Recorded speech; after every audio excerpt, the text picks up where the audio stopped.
Evocação dos espíritos. Se o ectoplasma nasceu com Eusapia Paladino,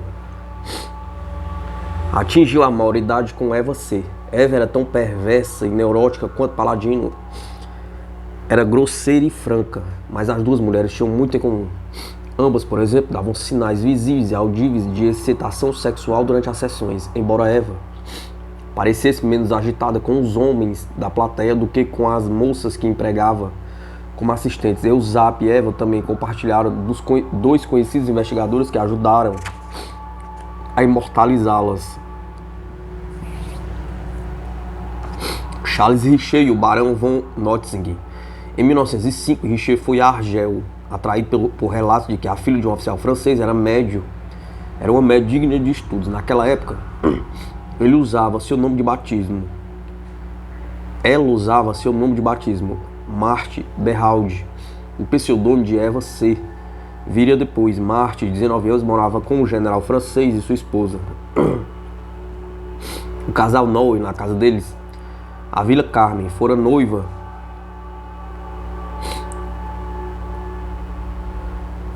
do filho do casal, morto no Congo um ano antes. Agora, como médium, Marthe tornara-se indispensável à família. Sua especialidade era evocar fisicamente um espírito chamado Biemboa, que alegava ser um Brahmani indiano morto 300 anos antes. Mas Richer descobriu que ele também era capaz de produzir um tipo de pasta líquida ou geleia, como ele disse, que sai da boca ou do peito de Marthe e vai se organizando aos poucos, adquirindo a forma de um rosto ou de uma mão, ou seja, o ectoplasma. Segundo essa definição, o próprio Biemboa era feito de ectoplasma, já que supostamente emanava do corpo da médium. Suas aparições ocorriam assim: Madame Noel magnetizava, isto é, hipnotizava Marthe. Cerca de meia hora depois, como Marthe dentro do gabinete mediúnico, aparecia uma bola branca luminosa ao lado de fora da cortina. A bola flutuava por um momento, depois se elevava ao ar, e ali, como se saísse de um alçapão, observou Richer, aparecia Biemboa, o espírito que surgia de corpo inteiro. Usava trajes estranhos, um capacete de metal com uma parte que lhe pedia no queixo, uma longa túnica branca com um capuz puxado sobre o capacete. Sua barba negra dava a nítida impressão de ser falsa e colocada no rosto. Tinha mais de 1,80 m de altura. No fim da sessão, sua forma parecia afundar no chão e desaparecer debaixo das cortinas do gabinete, fazendo um ruído metálico. Richer fotografou o espírito. Era claro que não se tratava da médium disfarçada. Por vezes, os dois eram visíveis ao mesmo tempo. Biemboa, em geral, começava e terminava suas aparições enquanto as cortinas do gabinete mediúnico estavam fechadas. Mas, no intervalo, enquanto o suposto espírito trocava amabilidades com os convivas, por vezes as cortinas se abriam e podia-se ver Marthe em transe. Richer examinou a sala da sessão, os móveis do gabinete, convenceu-se de que nenhum cúmplice poderia entrar na sala ou no gabinete sem ser visto. Certificou-se de que não havia alçapão. Em seguida, concebeu uma experiência para mostrar que aquela manifestação ectoplasmática tinha atributos humanos. Por exemplo, exalava de maneira comum. O cientista fez Biemboa respirar por um tubo numa garrafa de água de barita. O líquido tornou-se branco, mostrando a presença de dióxido de carbono. Os participantes da sessão ficaram tão entusiasmados por essa prova que aplaudiram e gritavam: "Bravo, bravo!", chamando Biemboa. Este, que se retiraram para o gabinete, teve de voltar 3 vezes para agradecer os aplausos. A médium francesa Marthe Berraud ganhou fama em Argel com este espírito do Brahmani indiano Biemboa. Com mais de 1,80 m de altura, a encarnação usava um capacete de metal e longas túnicas brancas. Desapareceu quando um cocheiro árabe confessou seu fantasma.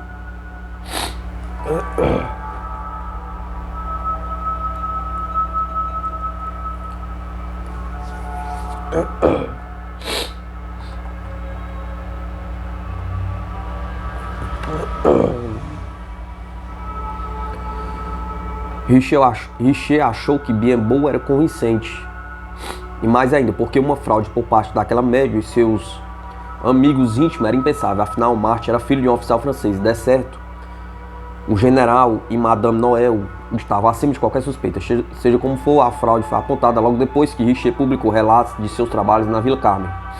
Em fevereiro de 1906, um médico cujo nome ficou conhecido apenas como Dr. Z deu uma palestra em Argel a respeito de Bienboa. Segundo ele, o Brahmani morto era na realidade um árabe chamado Areski, cocheiro do casal Noé. Segundo o Dr. Z, Marty confessara o blefe, dizendo que na verdade havia um alçapão na sala e por ele o suposto Bienboa entrava e saía. A reação de Richer foi de profunda indignação por ser contrariado. Areski nunca estivera em sua presença na sala de sessões, declarou o cientista. Sugeriu o contrário. Era tão impossível que mal posso crer que qualquer pessoa de bom senso possa acreditar nisso. Negou que Marty confessara, negou que houvesse qualquer alçapão, negou, enfim, que ele próprio pudesse ter sido equivocado. Mesmo assim, Bienboa deixou a casa do mortificado casal Noé para nunca mais voltar, e Marty Beral desapareceu da cena do espiritismo por um tempo. Massas amorfas de ectoplasma escorriam da boca e outros orifícios de Marty Beraldi, que assumiu o nome de Eva C. em Paris. As emanações tomavam a forma de rostos, como este que aparece nesta foto em 1912. Observadores notaram que alguns desses rostos lembravam figuras da revista da época.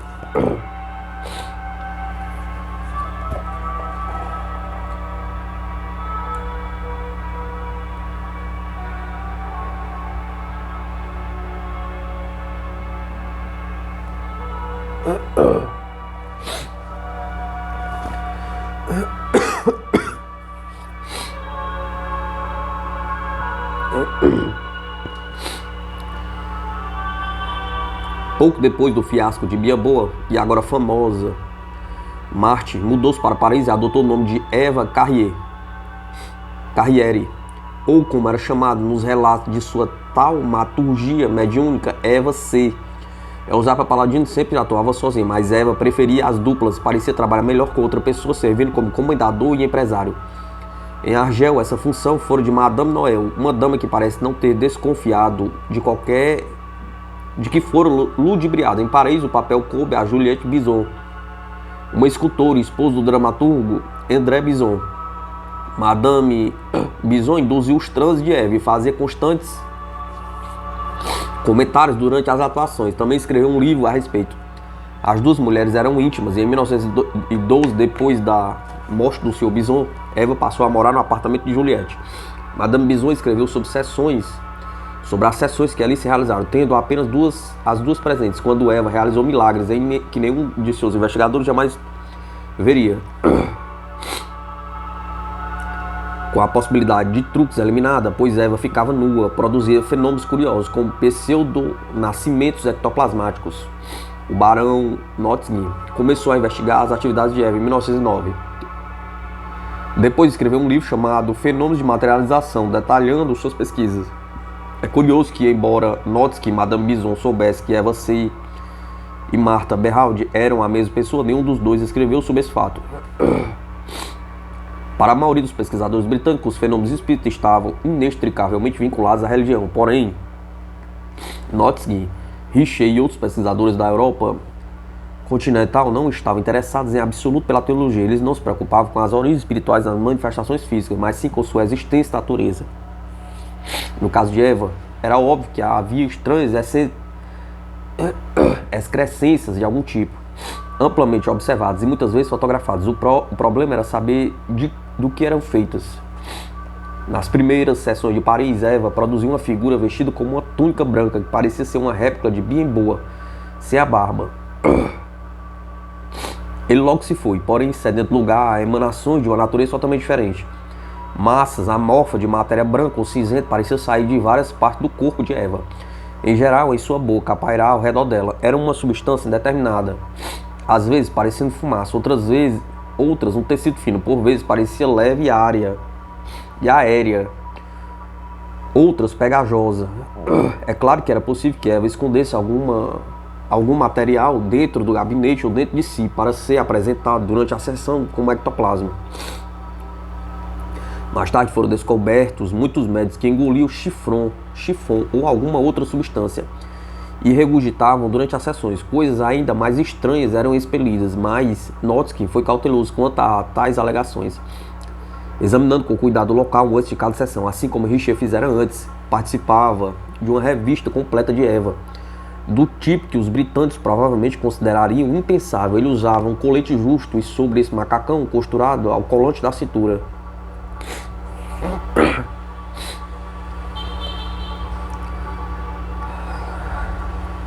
Segundo as cortinas de seu gabinete mediúnico, Eva C. espelha um rosto ectoplasmático. A foto é de 1912, durante uma sessão com o barão Notsky. Embora muitos observadores julgassem esses rostos suspeitos e muito artificiais, o barão acreditava que eram ideoplastas, ou seja, imagens evocadas pela mente de Eva. Uma análise feita em 1920 pela Sociedade de Pesquisa Britânica mostrou que o ectoplasma era papel mastigado. Fosse o que fosse, a substância parecia mesmo quando Eva era revistada antes das sessões e usava uma malha colante.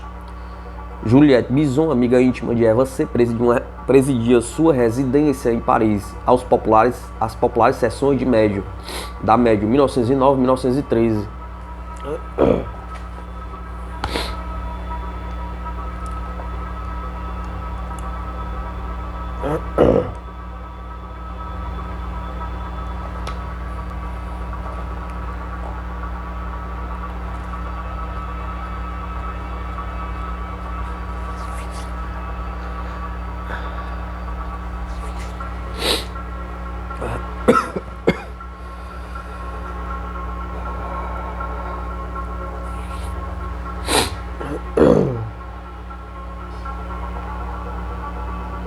Em 1911, o ectoplasma de Eva começou a assumir diferentes formas. Surgiram mãos, pés, braços e pernas inteiros, logo seguidos por rostos, que em geral se formavam através da cabeça da médium. Mais tarde apareceram também ao lado de fora da cortina, parecendo mais ou menos presos a ela. Em alguns aspectos, os rostos eram muito menos esdrúxulos do que o próprio ectoplasma. As fotografias mostram que eles parecem bidimensionais e totalmente estáticos. Alguns estão vincados como se estivessem dobrados, o que com muita probabilidade era o que acontecia. Vários desses supostos rostos ectoplasmáticos pareciam-se muito às pessoas conhecidas cujas fotos apareciam nas revistas da época. Um crítico notou que uma cabeça de mulher materializada por Eva trazia as letras Lemiro. Teria a cabeça vindo não da essência da médium, mas da publicação popular. Lemiroi pergunta: Lemiroi, de fato a cabeça espectral e a publicação da revista eram idênticas. Note-se, sem deixar desconcertar por essa sugestão, apresentou uma explicação engenhosa. Sugeriu que Eva sofria de hipermnésia, ou seja, memória superaguçada, comum entre os histéricos, pois ele, entre outros, achava que Eva sofria de histerismo. Esta característica, segundo ele, vinha acompanhada de uma criptomnésia, ou seja, a capacidade de lembrar de uma viagem mental que nunca entrara em sua consciência. Juntas, essas duas condições geravam fenômenos que eram chamados de ideoplasia.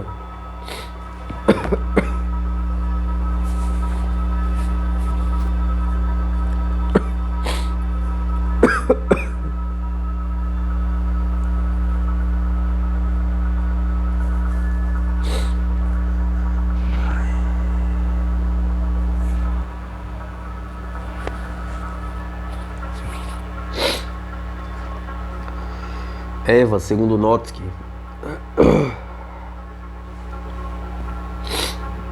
estava de fato produzindo imagens a partir de sua própria essência, e era natural que tomasse a forma de suas lembranças. Assim, se o rosto de um espírito se parecia com a fotografia de Lemiroi, era apenas porque Eva vira a foto sem o saber e a reproduzir de memória quando entrava em transe, manifesta em ectoplasma. A lembrança tornava-se um ideoplasma.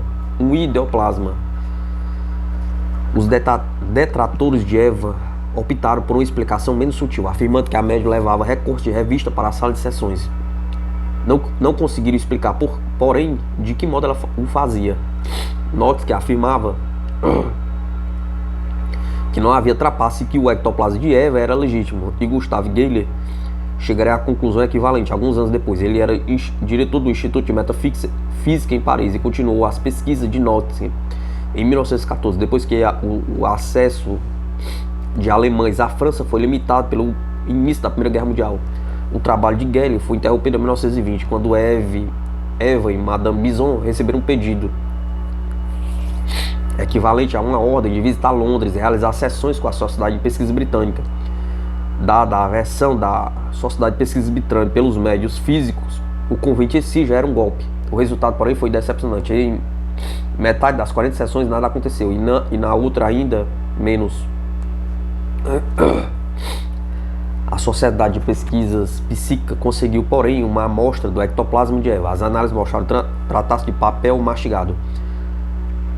Aventou-se a teoria da regurgitação. E a Sociedade de Pesquisa Britânica não ficou impressionada com Eva.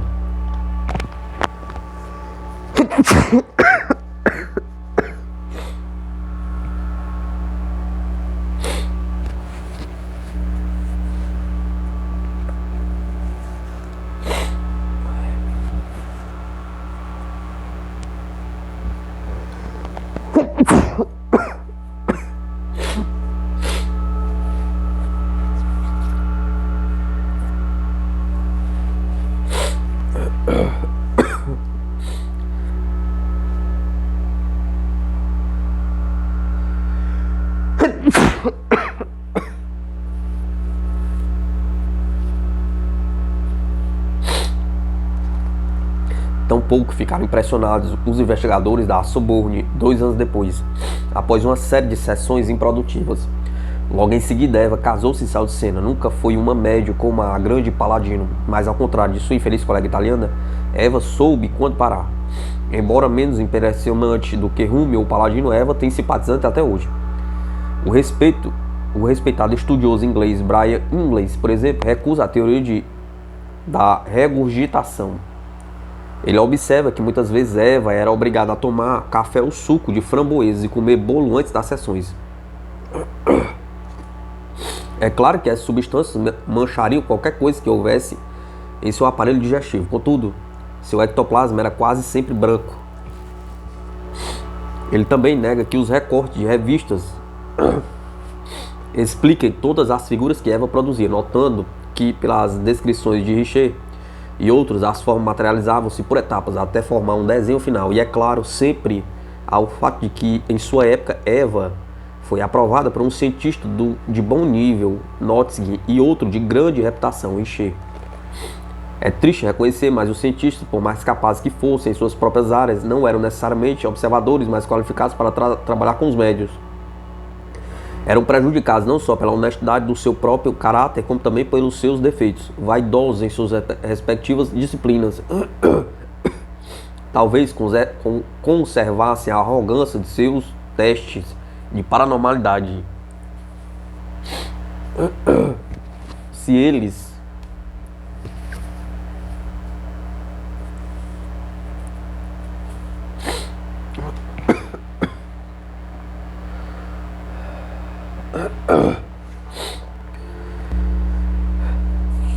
com toda a sua sabedoria não conseguiu encontrar impostura, então era óbvio que não havia, e mesmo se houvesse, será que um venerando mestre da ciência iria admiti-lo em público? Pergunta.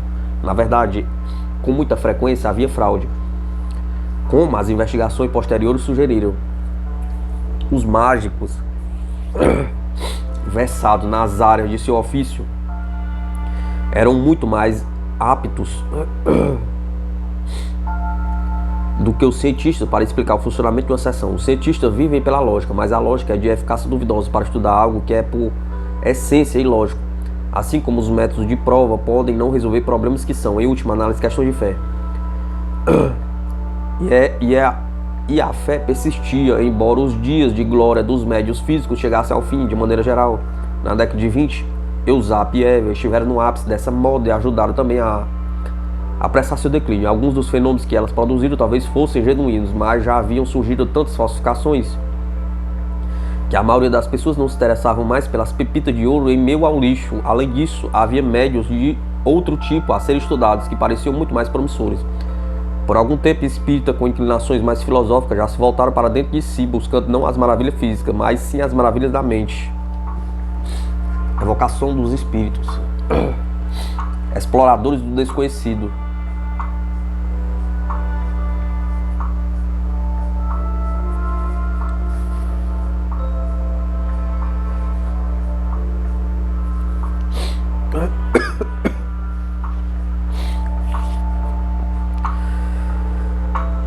Em 5 de janeiro de 1882, houve uma curiosa reunião numa elegante casa londrina. Sr. William Barrett, professor de física, chamaram alguns intelectuais universitários, conhecidos como Grupo de Cambridge, para conversar sobre as maneiras de salvar a pesquisa parapsicológica das garras dos excêntricos escroques.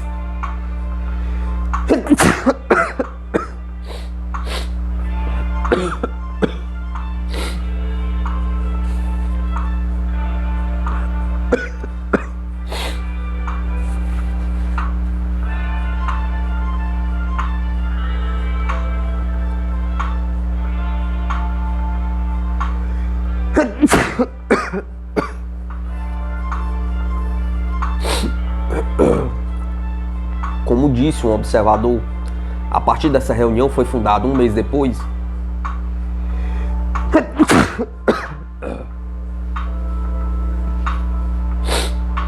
a Sociedade para Pesquisa Psíquica, SPR, sigla do nome em inglês Society for Physical Research.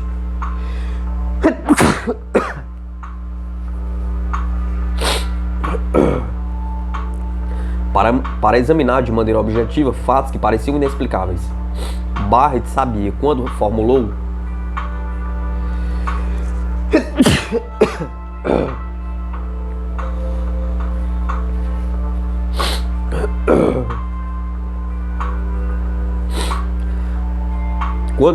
a ideia da sociedade, que seus fundadores dariam a ela um cunho intelectual e social, fortalecendo-a contra ataques de um público cético.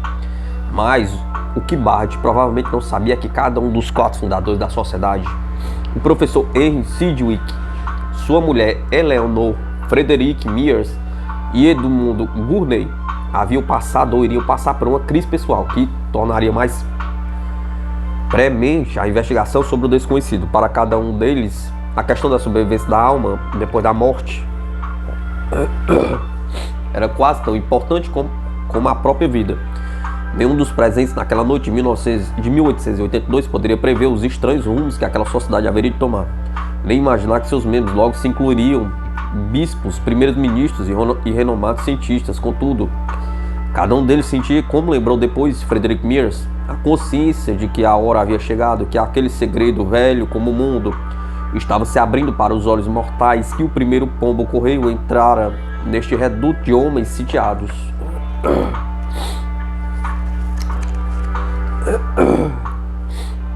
Henry Sidgwick, uma crise de fé. Filho de um ministro anglicano, Henry Sidgwick parecia um pouco provável pioneiro de pesquisas parapsicológicas. Rapaz tímido com problemas de gagueira, Sidgwick entrou no Trinity College em Cambridge em 1855 com a ideia de seguir a carreira de seu pai na igreja. Mas ao longo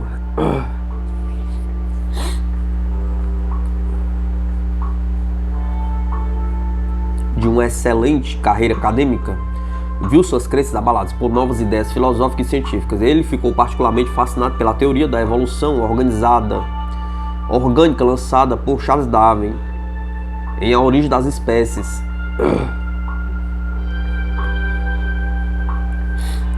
Afastando-se aos poucos de suas ambições eclesiásticas, Sidgwick estudou história, teologia e filosofia, buscando respostas para suas dúvidas. Tudo em vão. Por fim, começou a explorar a pesquisa parapsicológica como meio de reconciliar a religião e a ciência. Nessa atividade, como em tudo mais, avançava com cautela. Dele se dizia que possuía a mente mais incorrigível e exasperantemente crítica e cética de toda a Inglaterra. Sidgwick tornou-se professor de ciência moral em Cambridge, devido à sua notável carreira acadêmica e suas opiniões ponderadas. Dizia ele que seus alunos se sentiam como companheiros de Sócrates.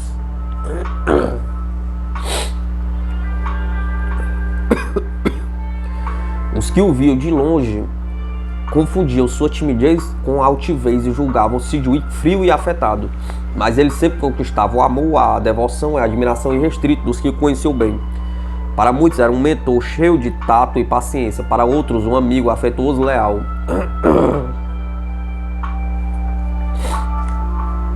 Acima de tudo, seu empenho na busca da fé era fora de dúvida, e sua integridade inquestionável. Mears e Gurney, que foram seus alunos, tinham dele um tão alto conceito que só concordaram em entrar para a Sociedade Britânica de Pesquisa Psíquica se ele fosse presidente.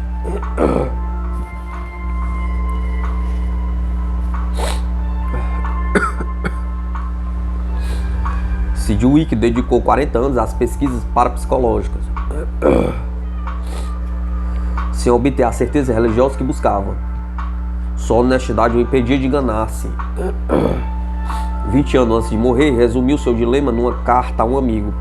Às vezes digo a mim mesmo, eu acredito em Deus, ao passo que outras vezes não posso dizer mais que espero que essa crença seja verdadeira e devo agir e vou agir como se fosse. Faleceu em 1900, convencido de que sua incansável exploração dos fenômenos paranormais fora um fracasso. Sidgwick provavelmente sorriria concordando com tristeza com a observação irônica de John Maynard Keynes, o grande economista de Cambridge, a seu respeito.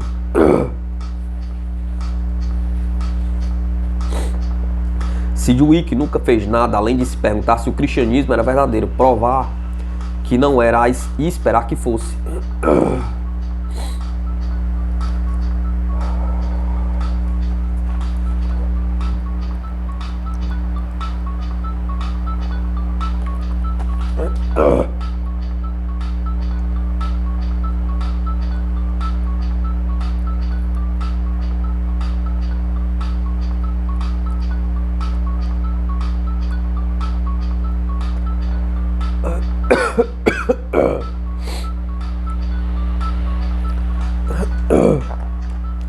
Eleanor Sidgwick, a morte de um irmão. Os esforços de Eleanor Sidgwick em favor da pesquisa parapsicológica foram talvez ainda mais notáveis do que as de seu marido. Começou a interessar-se pelo assunto bem antes do casamento, em 1876, e continuou por mais de 36 anos depois da morte de Henry Sidgwick.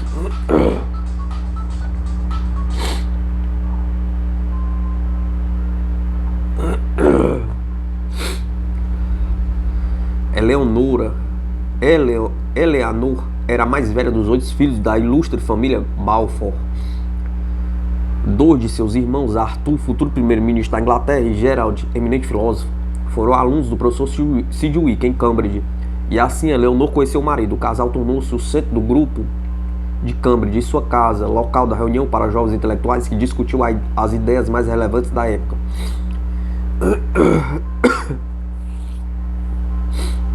Um convívio descreveu a conversa na mesa do Sidgwick como um riacho na montanha cheio e cintilante, mas acrescentou que a conversa tinha de ser cintilante para distrair nossa atenção da comida. Parece que as artes domésticas nunca tiveram grande interesse para Eleanor. Ela era dotada, porém, de genialidade que corria na família. Tinha grande talento para a matemática e, junto com seu marido, lutou pelo acesso das mulheres à educação. De fato, ela e Henry Sidgwick fizeram campanha pela fundação do Newnham College, primeira escola superior para mulheres de Cambridge, da qual Eleanor tornou-se diretora em 1892. Depois do casamento, passou a participar com entusiasmo das pesquisas do marido, mas seu interesse pelo assunto tinha uma origem mais profunda do que simples devoção de esposa. Em junho de 1882, apenas 6 meses depois de fundar a Sociedade Britânica de Pesquisa Psíquica, seu querido irmão mais novo, Francis Maitland Balfour, morreu aos 31 anos, enquanto escalava os Alpes franceses.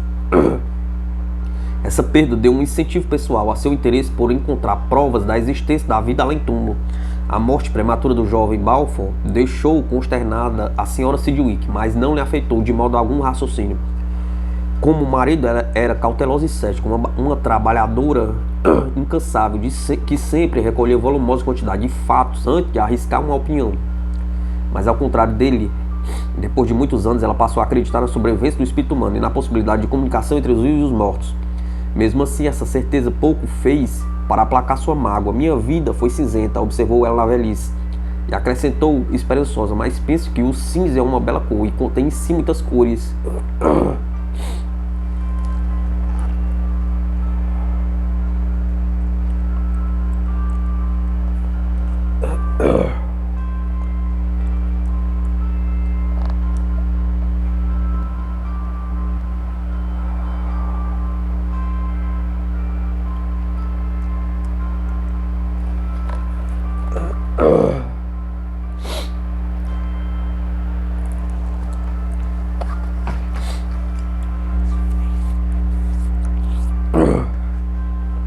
Frederick Mears, um amor trágico. Frederick Mears, o mais extrovertido do grupo de Cambridge, tinha poucos amigos e vários inimigos na universidade. Alto e corpulento, com uma barba sedosa emoldurando o belo rosto, Mears era medieval e senhoril, segundo conhecido com maneiras de um príncipe de Veneza. Na juventude era pomposo e pecava pela falta de humor. Era um orador brilhante, mas tinha um hábito irritante de manter sua retórica rebuscada mesmo na conversação diária. Um aluno da Sociedade Britânica de Pesquisa Psíquica disse certa vez que entre os fundadores da sociedade a voz de Mia era talvez a mais sonora, mas para mim sempre teve um timbre um tanto falso. Mesmo assim, o aguçado intelecto de Mia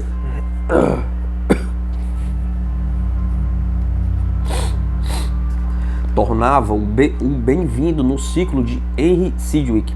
Os excessos temperamentais do mais jovem eram alheios a Sidgwick, contudo os dois tinham muita coisa comum. Ambos eram esplêndidos conhecedores dos clássicos, e ambos eram filhos de ministros que lutavam para redefinir e salvar sua fé. Mears fora criado em uma família religiosa, mas em Cambridge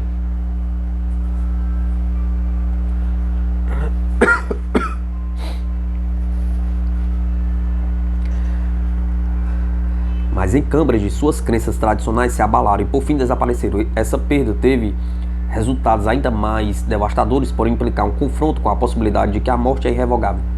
Esse assunto preocupava Mears desde a infância. De qualquer forma, talvez ele não tivesse se dedicado tanto às pesquisas parapsicológicas se não fosse pelo golpe que o atingiu em 1876. Walter Marshall, primo de Mears, sempre fora propenso à depressão e à fadiga nervosa, que pouco melhoravam com estadias em balneários e estâncias.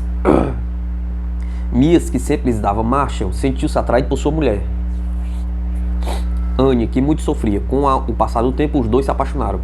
O caso, provavelmente uma ligação platônica baseada na simpatia mútua, teve fim trágico. Marshall foi internado num sanatório. Anne, não suportando os anos de convivência com o comportamento instável do marido, caiu em depressão ao perceber que não havia esperança de melhora para ele.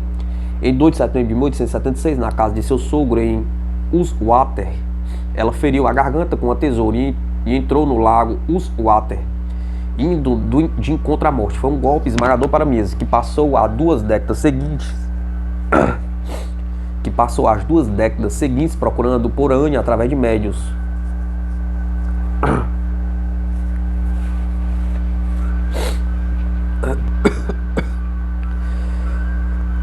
Quando jovem, Mears fora um tanto místico, embora se tornasse mais cauteloso e cético com a idade, menos inclinado a efusões românticas e mais dedicado à busca da verdade. No final chegou uma certeza, baseada mais na fé do que nas provas, de que há uma dimensão além túmulo e nela Anne Marshall esperava por ele. Ansioso por encontrá-la, ele se rejubilou com a chegada da própria morte. Moribundo, atingido pela doença de Brigitte, escreveu a William James que até o sofrimento era bem-vindo, já que o ajudava a desprender-se dessa terra.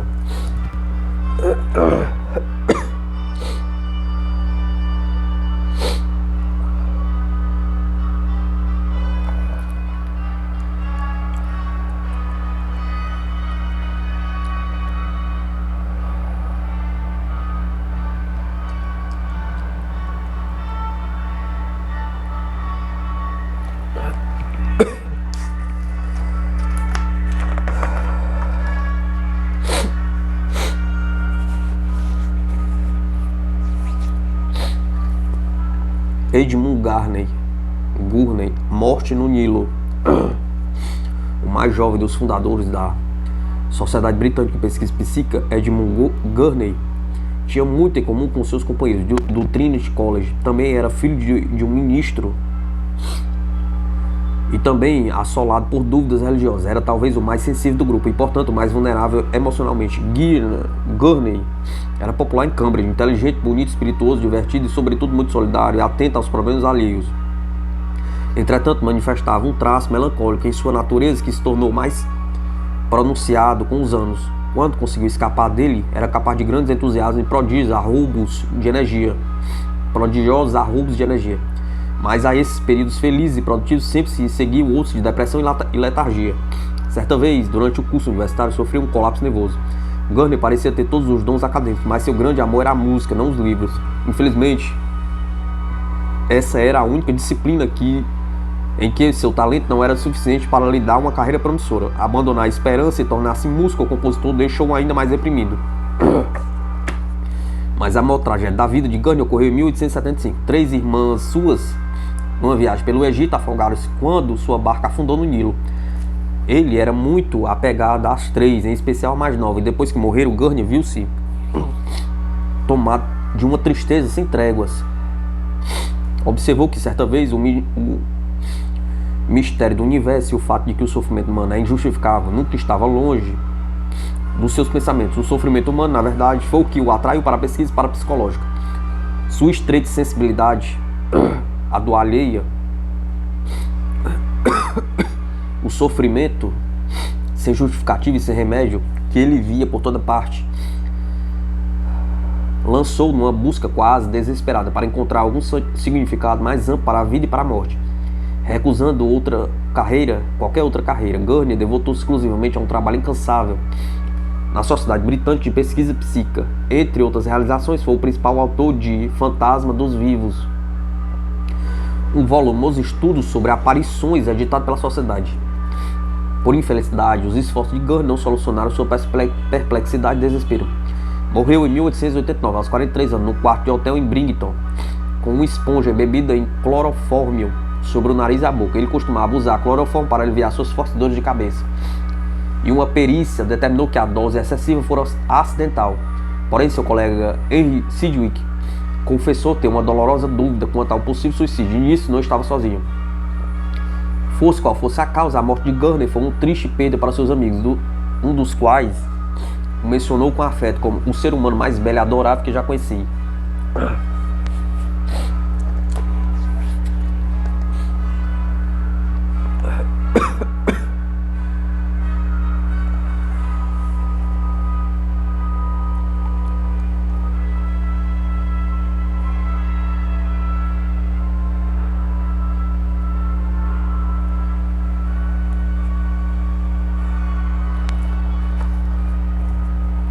Evocação dos espíritos.